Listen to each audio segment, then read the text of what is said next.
Are you finding it harder to sleep as you age? After 40 years treating sleep disorders, I've discovered something that might surprise you. Most sleep advice completely misses what seniors actually need. I'm a sleep specialist, and I've seen thousands of patients just like you struggle with restless nights. But through years of clinical research and patient care, I've developed what we now call the 8-4-3-2-1 method, a simple routine that's transformed sleep for countless seniors. Let me tell you about Martha, a 72-year-old patient who came to me exhausted and frustrated. She'd tried everything: expensive mattresses, sleep medications, even meditation apps. Nothing worked. But within 2 weeks of following this method, she was sleeping through the night for the first time in years. Today, I'm sharing the exact same routine that helped Martha and thousands of other seniors finally get the rest they deserve. Share your city below and hit subscribe for more senior health tips. 1. The 84,321 method. Through my 40 years of treating sleep disorders, I've discovered that most seniors struggle with getting quality sleep. But the solution is simpler than you might think. What I've found in my clinical practice is that the most effective way to improve sleep isn't through expensive gadgets or complicated routines. It's about timing. Let me share the 84,321 method that has transformed sleep for thousands of my patients. Let's start with the number 8. 8 hours before you plan to sleep, it's time to say goodbye to caffeine. Why? Because caffeine takes a long time to leave your system, about 6 to 8 hours to eliminate just half of it. That innocent afternoon coffee at 2 p.m. could still be affecting you at 10 p.m. And it's not just coffee. I regularly see patients who don't realize they're getting hidden caffeine from tea, sodas, and even some headache medications. 4 hours before bedtime is when you should finish your last workout. Exercise is fantastic for seniors, but timing matters. When you exercise, your body heats up, and a warm body isn't ready for sleep. Your body naturally needs to cool down to trigger sleep signals in your brain. Light walking or gentle stretching is still fine during these hours. 3 is your magic number for 2 important rules. First, no alcohol within 3 hours of bedtime. Yes, a nightcap might make you feel sleepy at first, but I've seen in countless patients how it ruins their deep sleep, the kind that helps your body repair and restore itself. Second, drink 2 glasses of water during this time, but no more. This keeps you hydrated without causing midnight bathroom trips. 2 hours before sleep, have your last meal. Your body needs time to digest food properly before lying down. This prevents uncomfortable acid reflux that can wake you up. If you need to take evening medications with food, a small snack is okay. Just keep it light.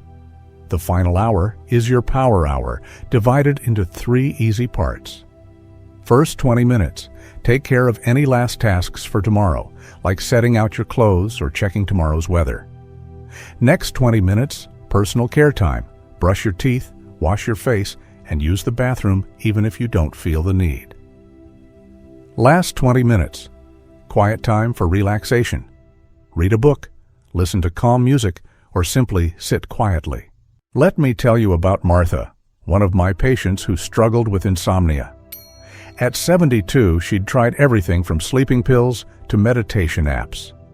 After following the 84,321 method for just 2 weeks, particularly the caffeine timing, she started sleeping through the night consistently. I never realized my 3 p.m. coffee was the culprit, she told me during her follow-up visit.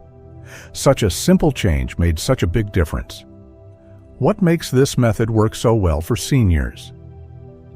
In my years of practice, I've seen how our bodies change with age. Our digestion slows down, our temperature regulation shifts, and our sleep patterns naturally adjust. Instead of fighting these changes, the 84,321 method works with them. I always tell my patients, don't worry about following these times perfectly every day. Think of them as friendly guidelines rather than strict rules. The key is consistency. Try to stick to the pattern most days, and you'll likely notice better sleep within 2 weeks. Remember to check with your healthcare provider about the best timing for your prescriptions. Some medications work better at certain times of day, and your doctor can help you integrate them into this routine. By following these simple timing guidelines, you're giving your body the best chance for a good night's sleep. As I tell my patients, it's like setting up dominoes. When you place each piece correctly throughout the day, they all fall into place for perfect sleep at night. While the 8-4-3-2-1 method forms the foundation of better sleep, there's another crucial factor we need to address: your medications. 2. Medication and supplement management. In my decades of treating sleep disorders, I've noticed a pattern. Many seniors struggle with sleep not because of poor habits, but because of how they time their medications. Let me share what I've learned from helping thousands of patients manage their medications for better sleep. Medications and supplements can be the hidden reason behind your sleep problems. Even if you're following the perfect bedtime routine, taking medicines at the wrong time might keep you awake at night. Just last week, I met with a patient who couldn't understand why his sleep had suddenly worsened, until we discovered he'd started taking his vitamin D supplement right before bed. Let's look at common medications that could be affecting your sleep. Did you know some migraine medicines actually contain caffeine, or that your blood pressure medication might be the reason for those midnight bathroom trips?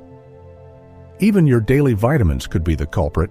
In my practice, I've seen dramatic improvements in sleep quality simply by adjusting medication timing. Timing is everything when it comes to medications. For example, vitamin D works best when taken with your morning breakfast. If you have high blood pressure, I typically recommend taking 1 pill in the early morning and another 12 hours later. Taking magnesium? Morning is usually best, particularly if you exercise during the day. Most pain medications also work better when taken earlier rather than later. I'm particularly cautious about melatonin supplements. While you can buy them easily at any drugstore, they're not as simple as they seem. I've seen numerous cases where melatonin interacted poorly with common medications seniors take: blood pressure pills, diabetes medicine, antidepressants, and several others. One of my patients, Eleanor, learned this the hard way when she started taking melatonin without consulting me first. Her blood pressure medication wasn't working as effectively until we identified the interaction. Different supplements can also interfere with each other. Think of calcium and iron. They're like two people trying to go through the same door at once. Take them at different times of the day so your body can properly absorb each one. I've seen remarkable improvements in my patients' health when we properly space out their supplements. Here's what I recommend to all my patients. When you visit your doctor, bring a list of everything you take, even vitamins and over-the-counter medicines. Tell them exactly when you take each one and mention any sleep problems you're having. Sometimes, simply changing when you take certain medications can make a big difference in your sleep quality. Some medications need to be taken with food, while others work better on an empty stomach. If a medicine tends to make you feel alert, I suggest taking it with breakfast instead of dinner. Your doctor can help you create a schedule that makes sense for all your medications. Try keeping a simple note of when you take your medicines and how you sleep for about 2 weeks. This is what helped us identify the problem with Tom, a 78-year-old patient who discovered his afternoon heart medication was disrupting his sleep. A simple adjustment to his medication timing improved both his sleep and his heart condition management. Now that we've optimized your medication timing, let's tackle another common concern: what to do when you wake up at night. Handling nighttime wake-ups. In my sleep clinic, one of the most common concerns I hear from seniors is about waking up during the night. Let me reassure you, these wake-ups are completely normal, especially as we age. What matters is how you handle them. Let me explain what's actually happening in your body during these wake-ups. Your core temperature naturally rises and falls throughout the night. When it starts to rise again, you move into lighter sleep, and that's when you're more likely to wake up. I've helped countless patients understand that most people wake briefly several times each night without even remembering it. It only becomes a problem when you stay awake long enough to notice. When you do wake up at night, I recommend trying the 4-7-8 breathing technique that has worked wonders for my patients. It's simple but powerful. Breathe in for 4 counts, hold for 7, then exhale slowly for 8 counts. One of my patients, Jack, used to panic every time he woke up at night. Now he uses this breathing pattern and he usually drifts back to sleep within minutes. If you're still awake after trying the breathing technique, don't immediately get up. Instead, try what I call non-sleep deep rest.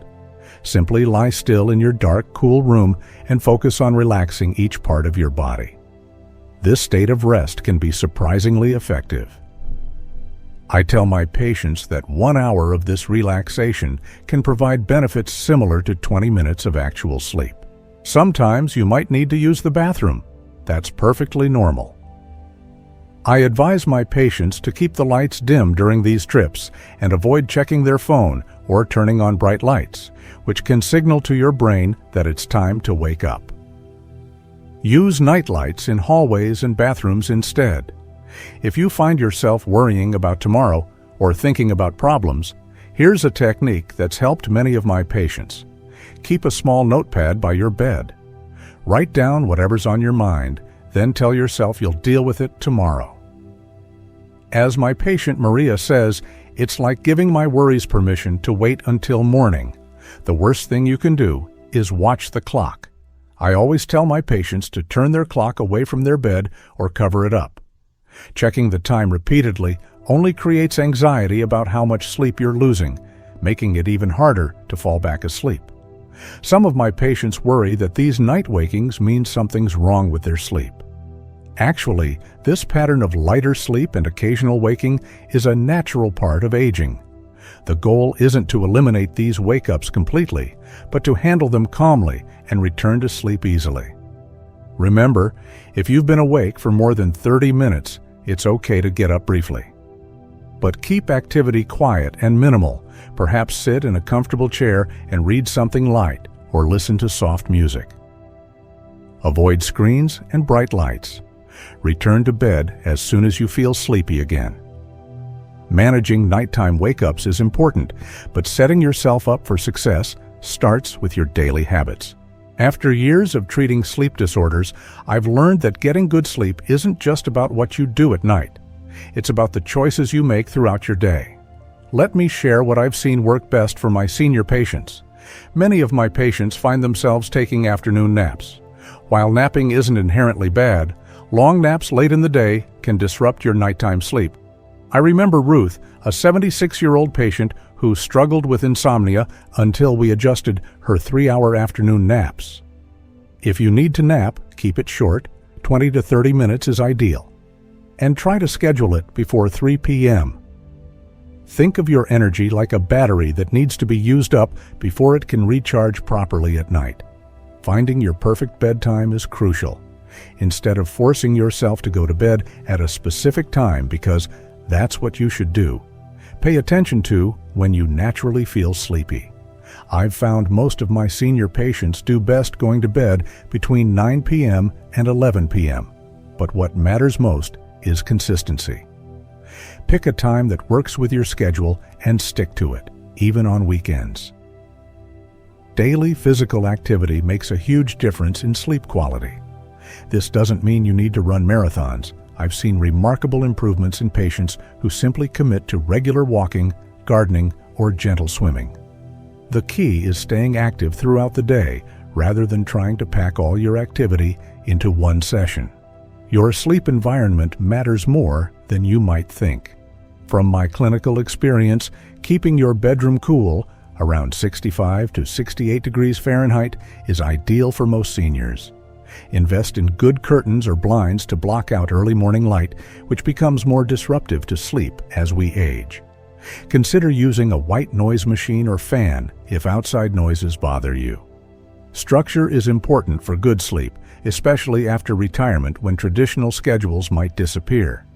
I help my patients create what I call anchor points in their day: regular meal times, consistent wake-up times, and planned activities. These routines help set your body's internal clock, making it easier to fall asleep at night. Light exposure plays a crucial role.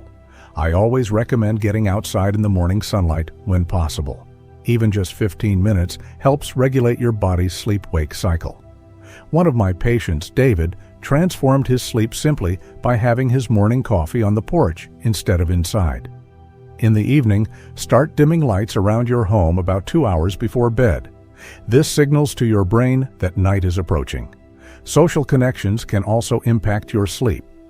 I've noticed that my patients who maintain regular social activities, whether it's meeting friends for coffee or joining a book club, tend to sleep better. Just be mindful of timing. Try to schedule more active social engagements earlier in the day. Throughout my years as a sleep specialist, I've seen how quality sleep transforms seniors' lives. The 84,321 method, combined with proper medication timing, smart handling of night wake-ups, and thoughtful lifestyle adjustments, has helped thousands of my patients rediscover restful sleep. Remember, good sleep isn't a luxury. It's essential for your health and well-being. Start with just one small change today, whether it's adjusting your medication timing or setting a consistent bedtime. As I tell my patients, every journey to better sleep begins with a single step.